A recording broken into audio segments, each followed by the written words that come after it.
Adolescence is the most active time between childhood and adulthood. এই যে কৈশোরকাল সেটা most active time, একটা সক্রিয় সময় বিটুইন চাইল্ডহুড অ্যান্ড অ্যাডাল্টহুড। প্রাপ্তবয়স্ক এবং শিশুকালের মাঝখানের একটা সক্রিয় সময়কে বলা হয় অ্যাডোলেসেন্স।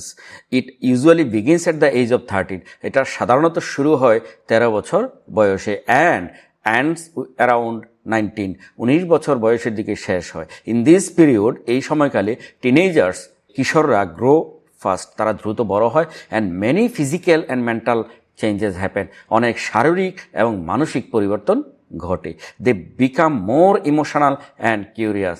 তারা এই সময়টাতে অনেক বেশি আবেগী হয়ে পড়ে এবং কৌতূহলী হয়। Their way of thinking, talking and behaving changes a lot. তাদের যে চিন্তার ধরন, কথা বলার ধরন এবং আচার আচরণের ধরন, এগুলা অনেক পরিবর্তন হয়ে যায়। They start dreaming about their future goals and careers. তারা স্বপ্ন দেখতে শুরু করে তাদের ভবিষ্যৎ স্বপ্ন নিয়ে বা লক্ষ্য নিয়ে, অ্যান্ড কেরিয়ার নিয়ে তারা ভাবতে বা স্বপ্ন দেখতে শুরু করে। Sometimes they face mood swings, confusion and stress. তারা মাঝে মাঝে মুড সুইংস, মানসিক অস্থিরতার মোকাবেলা করে, কনফিউশন, দ্বিধাগ্রস্ত হয়ে পড়ে, অ্যান্ড স্ট্রেস, চাপে পড়ে। They also want freedom and respect from others.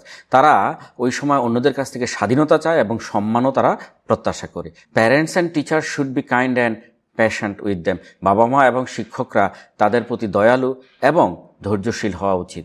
They should help the teenagers to build confidence, good manners and moral values.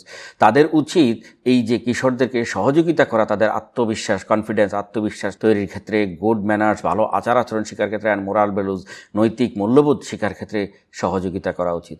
Love and understanding can guide them to become responsible people. ভালোবাসা এবং বোঝাপড়া তাদেরকে পরিচালিত করতে পারে become a responsible people. দায়িত্বশীল মানুষ হওয়ার জন্য তাদেরকে গাইড করতে, দিক নির্দেশনা দিতে পারে।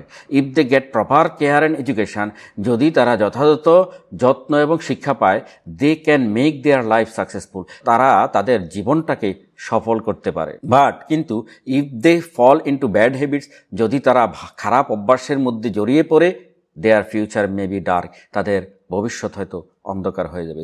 So adolescence is both a time of hope and risk. সুতরাং এই যে কিশোরকালটা, এটা আশা এবং ঝুঁকির একটা সময়। বরাবরের মতো এখানে প্যারাগ্রাফটার নিচে আমি অনুবাদটা দিয়ে দিয়েছি। তোমরা পুরো ক্লাসটা দেখে আবার এই অর্থ দেখে প্যারাগ্রাফটা যদি একটু পড়ো, আশা করি খুব সহজেই মনে রাখতে পারবে। আর আমার এই ক্লাসগুলো যদি তোমরা তাৎক্ষণিকভাবে পেতে চাও, don't forget to like, share and subscribe. Thank you so much.